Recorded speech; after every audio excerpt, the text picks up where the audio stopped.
Hey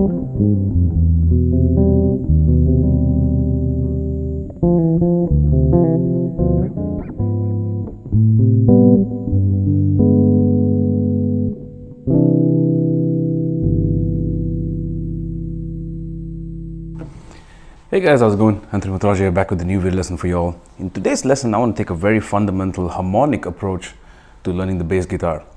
Now, if you haven't already, do subscribe to the channel and hit that notification bell to stay updated with any new videos that I put out on the channel. Alright, I have done lessons in the past about chords for bass guitar and certain harmonic principles, which I'm going to put right below in the description. So check those out if you haven't already, either before or after this lesson. Okay, and another thing I want to quickly point out is, about a year ago, I did put out a book, Harmonic Approach to Bass Guitar, which really breaks down a lot of the things that I'm going to talk about in more detail, but also gives you the leverage to find your own sound with it, as opposed to just being spoon-fed one concept one way. All right. So in today's particular video, I'm going to talk about triads. Okay, what are triads? It's basically, you have a root note, let's say you have C, you stack thirds. If you stack minor thirds, you would get the diminished triad, for instance. But I voice them differently. Then if I do major third, I would have 1, 3, 5. Now I could do it like this. Or I can voice them differently again with the slight spread sound. And then minor. And then you have augmented, which can be played in multiple ways. Instead of playing a C major like this, C, G, E, I can do C, G, E over there. Now you might think, what's the reason I would do this stretch? It's just for an option. Or then I can add this note below there. So that's why chords on bass looks pretty difficult. And it is difficult in the initial phase, but eventually you get the hang of it. Okay, so if I were to take a spread triad, let's say C major like this. Okay, now one of the most common progressions you hear in pop, R&B, even in jazz, is the 1 major to the 4 minor. So C major to F minor. But what you'd also hear is a pedal, which is just that move. This G and E goes up to A flat and F, and then puts a C on the bottom, which is an inversion of F minor. And then back to C major. Okay, so as bass players, more than often, if I give this chord progression, we would generally struggle to solo because we are still using this as the reference. We don't hear this top motion. So I could do .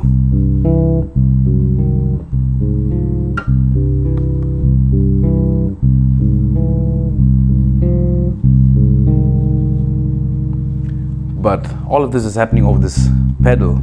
So we associate every idea we have with C. And then when we hear this, it's like we go to C and we're like, okay, oh, there it is, okay. But we still resolve it to C. So the idea of taking spread triads like this and moving certain voices around is to help develop that independence. Okay, now, if you have taken a Skype lesson with me, you know this much more in detail. But I talk about taking triads, moving one note at a time in specific directions, either diatonically or non-diatonically, just to find different sounds and to be able to be independent of shapes and root note to hear harmony. So if I was to take C major over here in this inversion, G, E, C. Now if I move the C up to C sharp, I get this sound, which is beautiful. Now what happens if I move the G and the C upper half? I get a C sharp minor 7, or minor, sorry. Now instead of doing this, I have, but this E is a constant.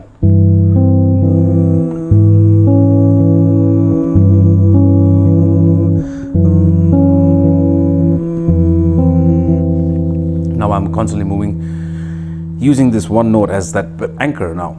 So the anchor is no longer the root or the bottom, but somewhere in the middle of the chord.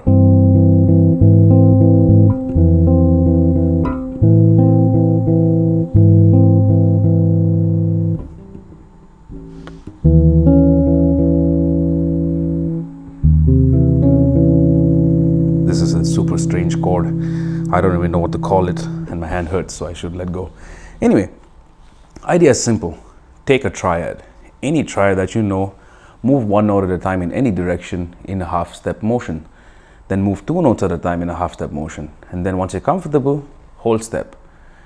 And eventually, you can start to play progressions without moving around too much.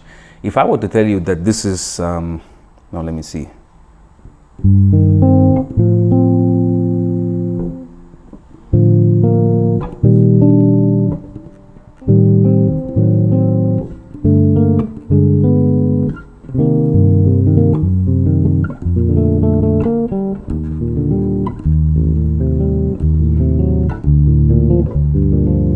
That's autumn leaves, but you don't hear this,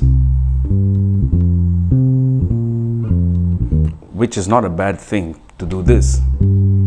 But you want to be able to hear beyond that as a bass player, not just root, root, root, root, root, root, root. We are trying to build vocabulary of harmony so that we don't stick out as that dumb guy in the band who doesn't actually know what chords do functionally. You just are given a root note and say, yeah, just hold that.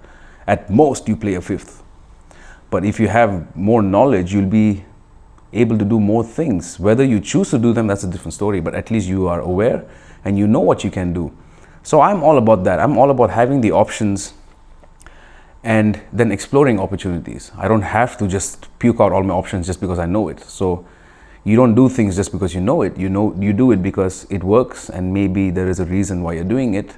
In the context of a trio, as opposed to a big band. In a big band, if you play a chord, you'd be fired. You should be fired. But in a trio, you play a chord on the bass. Why not? Maybe there is a place for it if the musicians in the band are understanding enough.